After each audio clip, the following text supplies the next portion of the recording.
A foolish consistency is the hobgoblin of little minds, adored by little statesmen and philosophers and divines. If a man does not keep pace with his companions, perhaps it is because he hears a different drummer. A different drummer.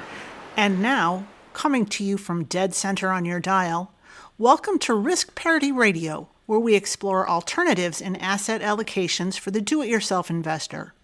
Broadcasting to you now from the comfort of his easy chair, here is your host, Frank Vasquez.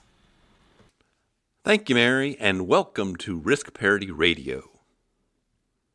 If you have just stumbled in here, you will find that this podcast is kind of like a dive bar of personal finance and do-it-yourself investing. It's a relatively small place. It's just me and Mary in here. And we only have a few mismatched bar stools and some easy chairs. We have no sponsors, we have no guests, and we have no expansion plans. I don't think I'd like another job. There are basically two kinds of people that like to hang out in this little dive bar. You see, in this world, there's two kinds of people, my friend. The smaller group are those who actually think the host is funny regardless of the content of the podcast. Funny how? How am I funny? These include friends and family, and a number of people named Abby. Abby someone. Abby who? Abby normal. Abby normal. The larger group includes a number of highly successful do-it-yourself investors, many of whom have accumulated multi-million-dollar portfolios over a period of years. The best, Jerry. The best. And they are here to share information and to gather information to help them continue managing their portfolios as they go forward, particularly as they get to their distribution or decumulation phases of their financial life. What we do is if we need that extra push over the cliff, you know what we do? Put it up to 11. 11, exactly. But whomever you are welcome here. I have a feeling we're not in Kansas anymore. But now onward, episode 392. Merry New Year! Today on Risk Parity Radio, we're just going to get back to our regularly scheduled programming, which is answering your emails. You need somebody watching your back at all times. And so without further ado... Here I go once again with the email. And...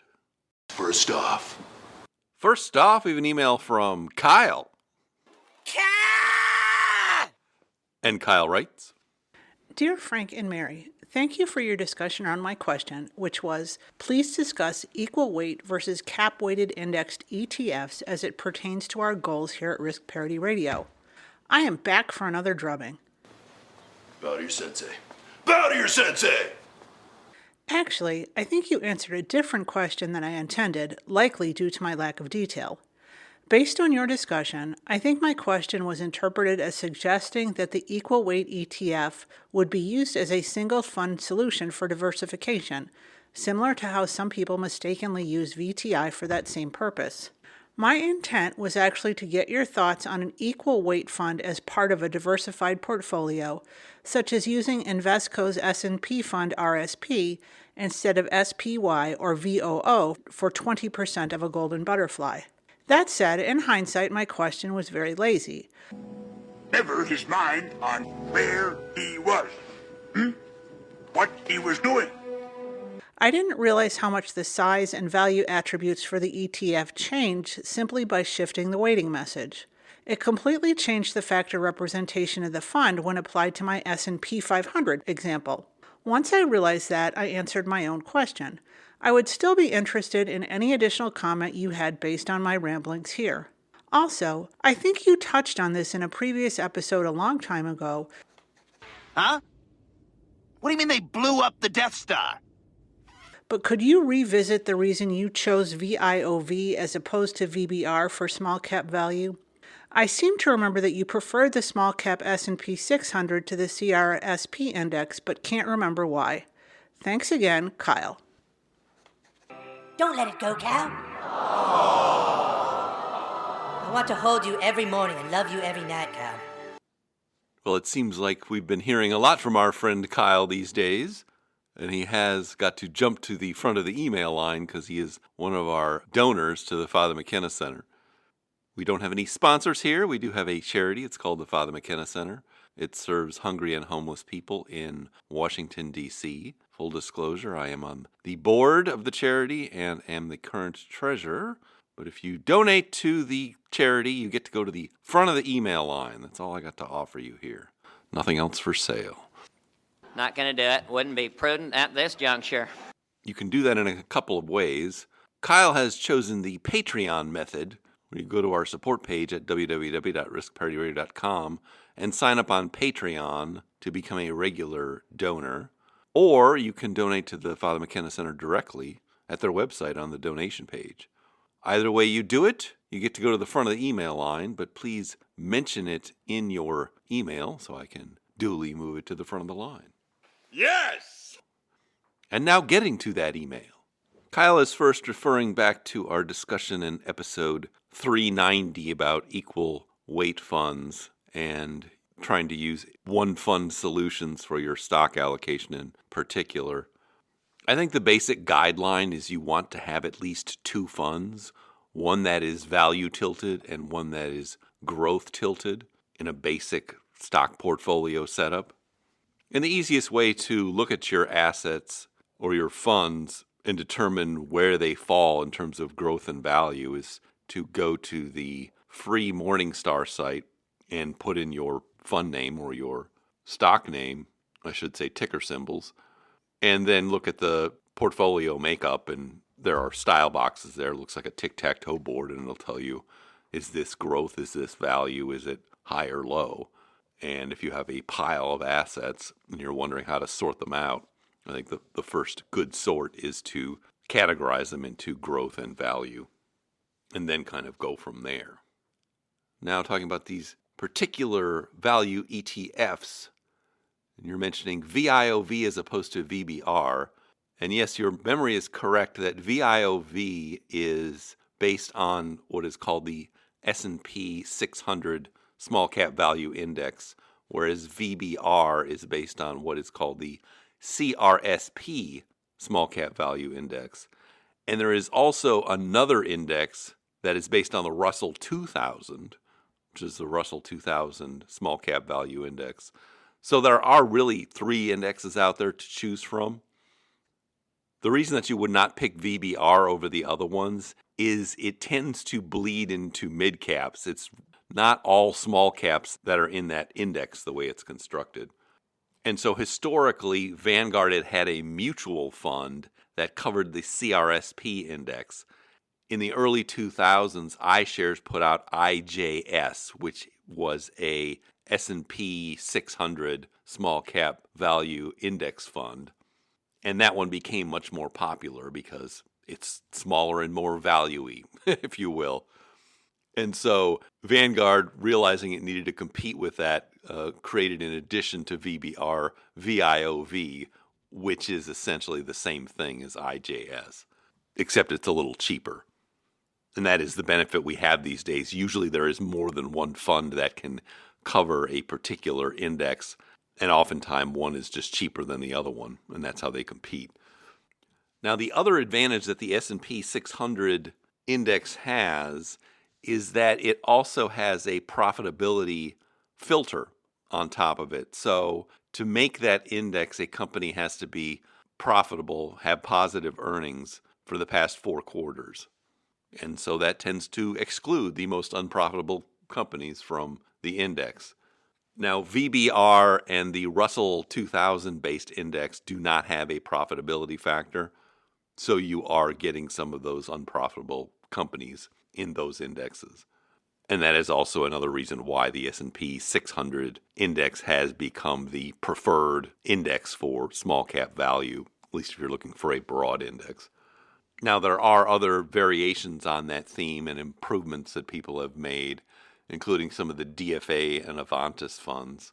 And Paul Merriman has a nice list of funds over at his website as possibilities, what he calls best-in-class ETFs for various asset subclasses. And that is a good resource if you're looking for funds to pick in a particular asset class. And I'll link to that again in the show notes, because it's that good. With a name like Smucker's, it has to be good. So hopefully that clarifies why the S&P 600 small cap value index is preferred over the other two broad-based indexes. And thank you for your email. I swear by the moon and the stars and the sky, I'll be there, Cal. Second off, we have an email from Steve. Hey, Steve!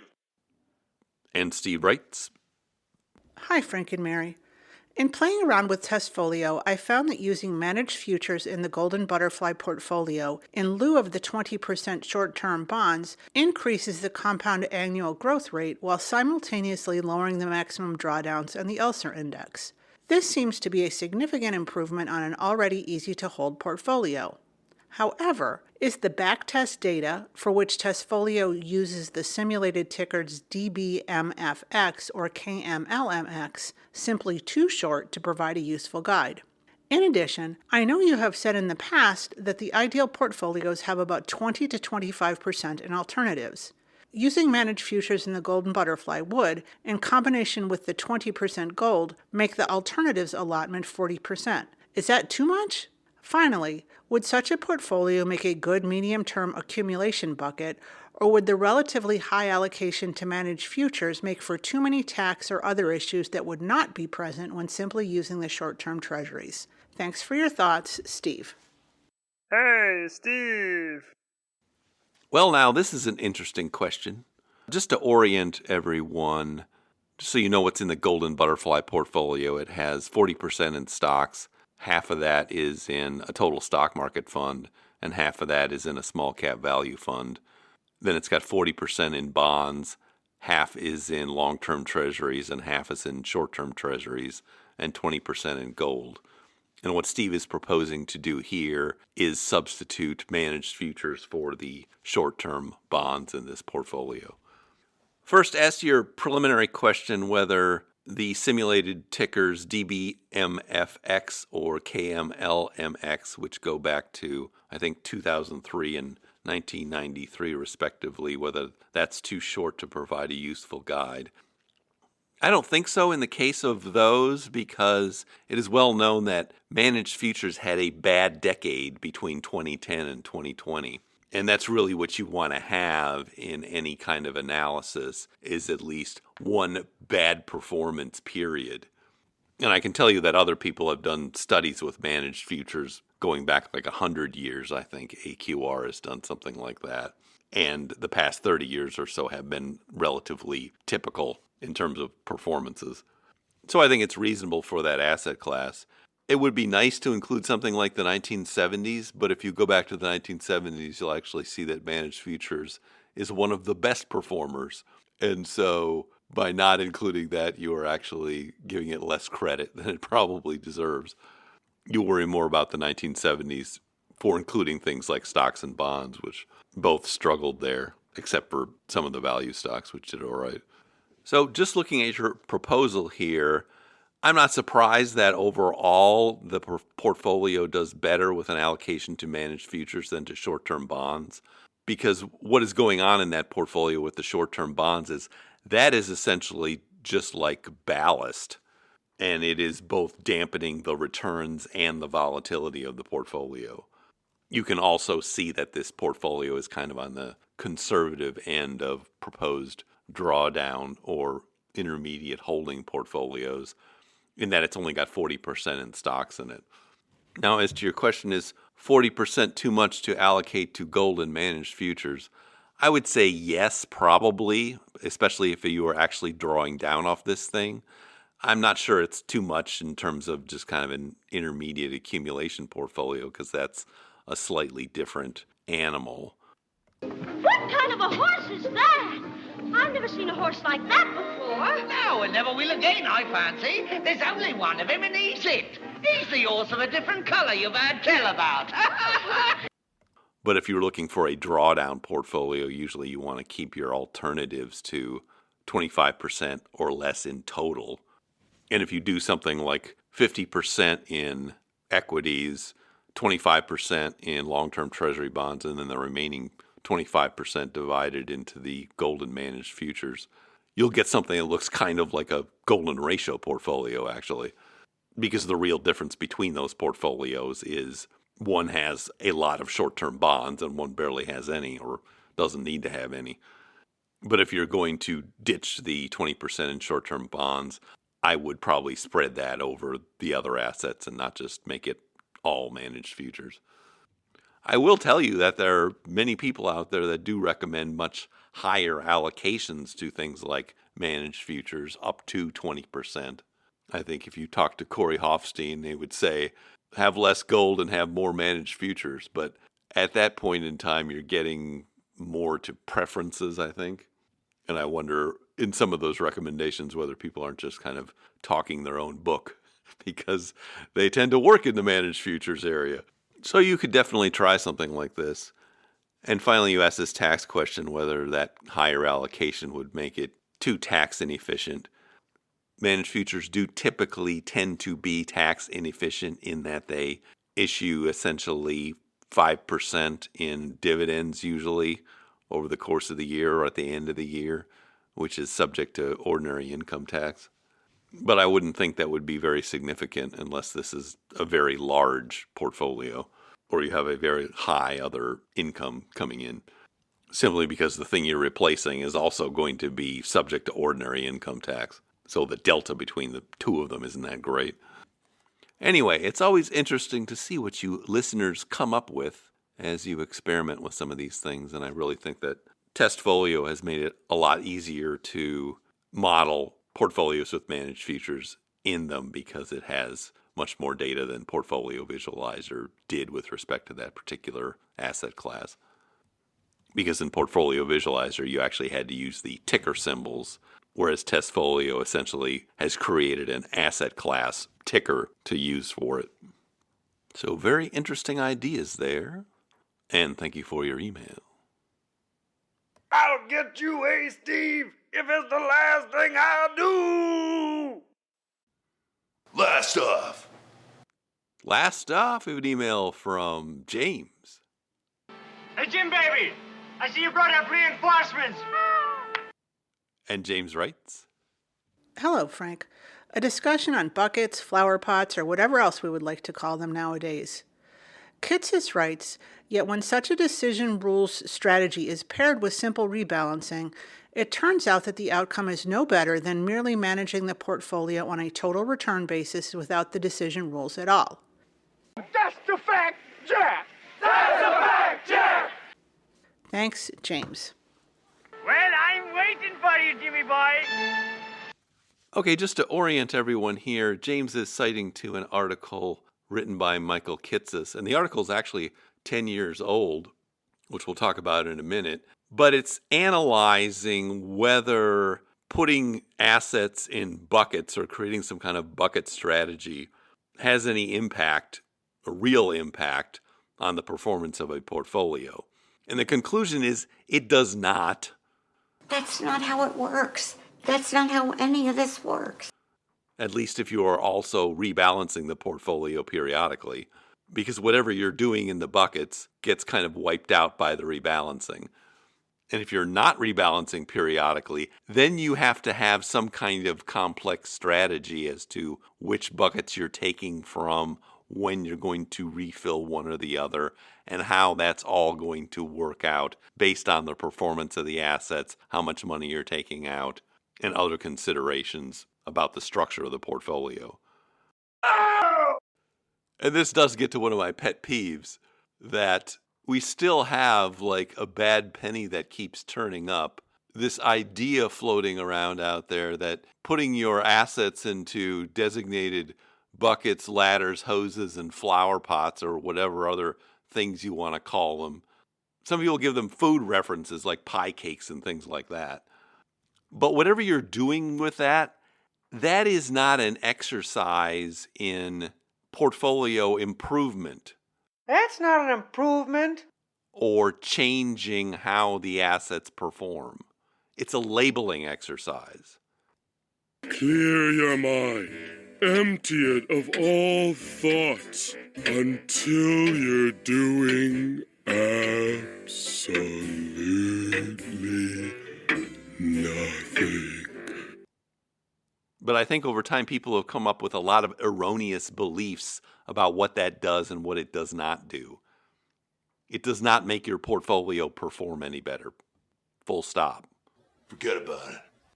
Your portfolio will perform based on the assets themselves, whether you label them or put them in buckets as opposed to just putting them all on a pie chart and saying I have a 15% allocation to this or that or the other. It's like this and like that and like this and But let's talk about the history of this first of all. The original bucket strategy was invented by a financial advisor named Harold Ivinsky, and this is over 30 years ago. And he did not invent it as something that was supposed to improve performance of the portfolio. In fact, he recognized it probably detracted from the performance of the portfolio. The original bucket strategy he invented was simply to carve off at the beginning of a period, say a year or a quarter, the amount of cash the client would need to spend in that quarter, put it in cash, and then just spend out of that. And the reason he came up with that is because of the psychology that clients would get worried seeing their real assets in the portfolio go up and down and be concerned that because they were going up and down, that was going to be a problem. As a financial advisor, he recognized, no, it wasn't really a problem over long periods of time, but the portfolio was well constructed. But in order to assuage this psychological problem his clients were having, he came up with this idea of a cash bucket, that we're going to have this cash bucket that we refill periodically and then just spend out of that. And that was fine as a psychological tool, but it's morphed into this cottage industry almost of ridiculous ideas that having multiple buckets of cash, bonds, and other things and lining them up in a row and creating a series of labels and complicated rules for filling them and unfilling them is going to somehow improve the performance of the portfolio or, worse yet, solve sequence of returns risk. This does not solve sequence of returns risk. It never has, and it never will. Forget about it. And you know somebody is screwing up and they don't understand how this works when you hear them say or write, and this is very common in personal finance land, they will say, I'm having this bucket so that I can survive an average downturn of the stock market. An average downturn of the stock market, which they always say is like, well, it's like 3 years. If I have a 3-year bucket, that's enough. Wrong! But that is not the problem. Any portfolio can survive a 3-year average downturn of the stock market. The problem you're facing, and the reason it's a 4% rule and not a 5% rule or a much higher rule, is because you don't care about the average downturn.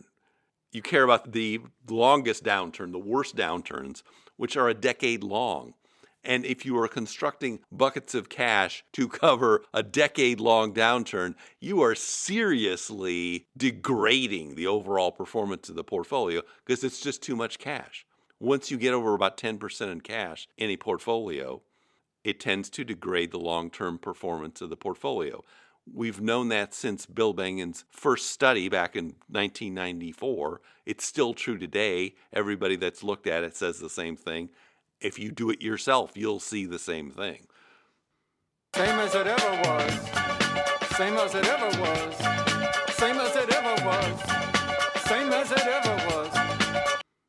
So putting your pile of cash in some kind of bucket, ladder, flower pot, or whatever you want to call it, is not going to solve sequence of returns risk. It's just not. And so if it's not solving that, then what is it doing? Hello? Hello, anybody home? Huh? Think, McFly, think!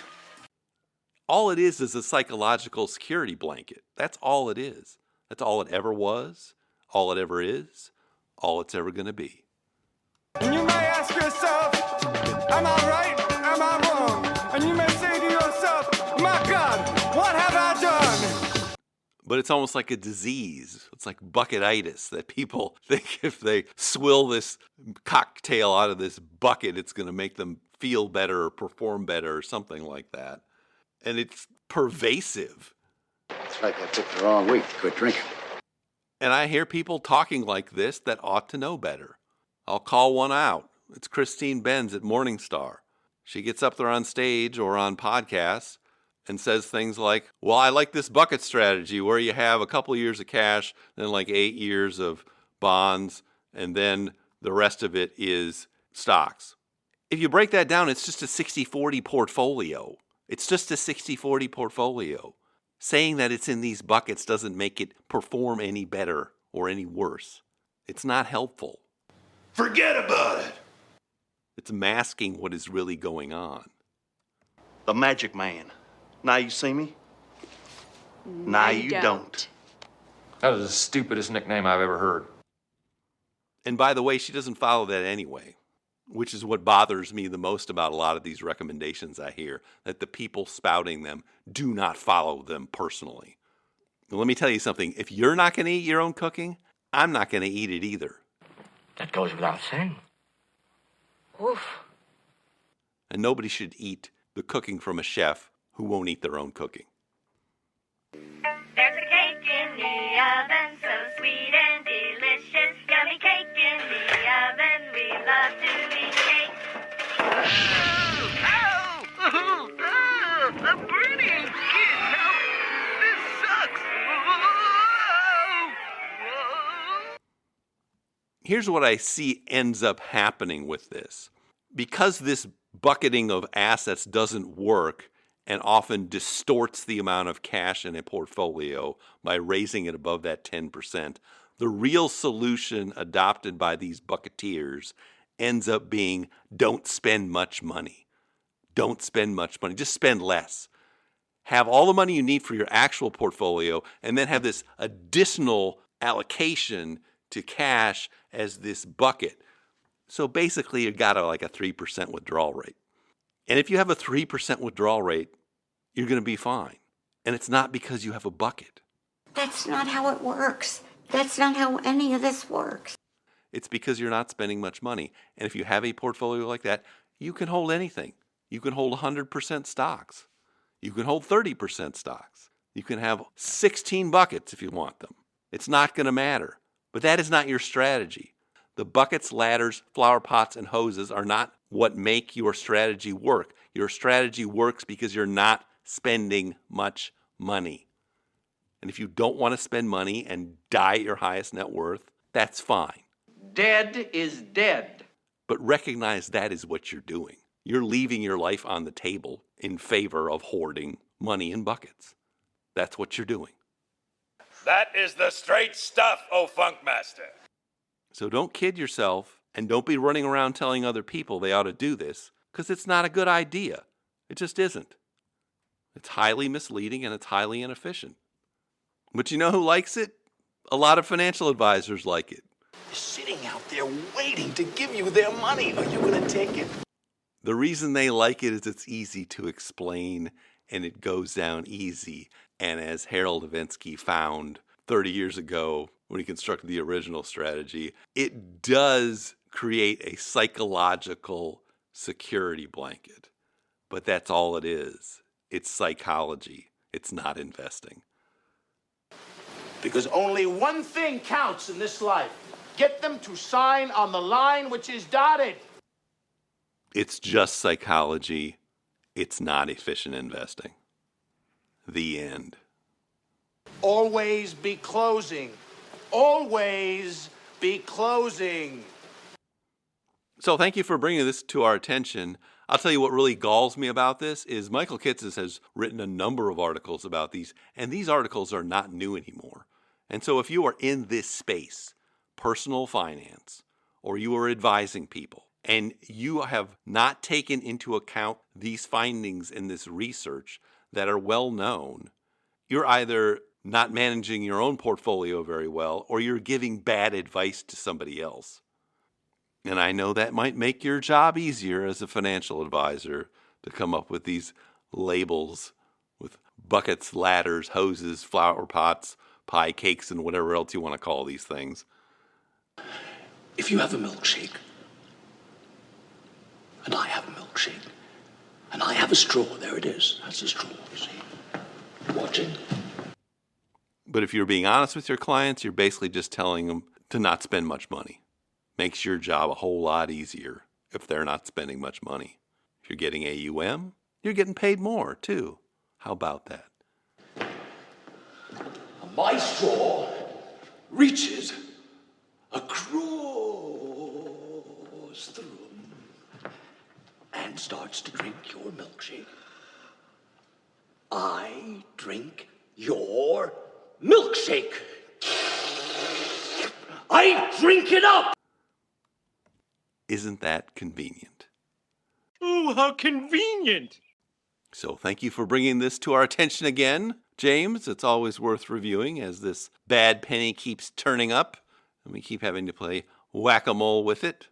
I don't expect that to change anytime soon. And so thank you for your email. But now I see our signal is beginning to fade. Release the hounds. If you have comments or questions for me, please send them to frank@riskparityradio.com. That email is frank@riskparityradio.com. Or you can go to the website, www.riskparityradio.com. Put your message into the contact form and I'll get it that way. We are kind of backed up on the emails since I took some time off during the holidays. And we are still in November with the main group of them. So if I haven't answered yours yet, it is probably somewhere in the queue. Bad news. The fog is getting thicker. And Leon's getting larger. And also in the meantime, if you haven't had a chance to do it, please go to your favorite podcast provider and subscribe, give me some stars, a follow, a review. That would be great. Okay. Thank you once again for tuning in. This is Frank Vasquez with Risk Parity Radio, signing off. So just chill till the next episode.